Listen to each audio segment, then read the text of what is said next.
நம்மளுடைய சிந்தனைகள் அடுத்தவர்கள் பற்றி இருக்குதா இல்லை நம்மளை பற்றி இருக்குதான்னு நீங்கள் சிந்திச்சு பார்த்தீங்கன்னா அதிகமான நேரங்கள் வந்து நம்ம அடுத்தவங்கள பற்றி மட்டும்தான் சிந்தனைகள் இருப்போம்.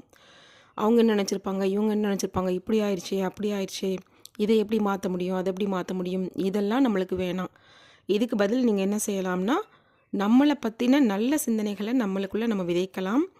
நான் ஆரோக்கியமாக இருக்கிறேன், நான் நல்ல சிந்தனைகள் மட்டுமே கொண்டிருக்கிறேன், நான் எப்படி என்னை சீர்படுத்திக்க முடியும் அப்படிங்கிறத நீங்கள் ஒரு நோட் புக்கில் உட்காந்து எழுதுங்க. எதை பற்றி நம்ம அதிகமாக யோசிக்கிறோம், நம்மளுடைய ஆரோக்கியத்தை பற்றி யோசித்தோம்னா கண்டிப்பாக நம்மள ஆரோக்கியத்துக்கு உண்டான விஷயங்களாக நம்மளை வந்து சேரும். நம்ம பணத்தை பற்றி யோசித்தோம்னா பணம் எப்படி சம்பாதிக்கிறதுன்றதை பற்றின விஷயங்கள்லாம் நம்மளை வந்து சேரும்.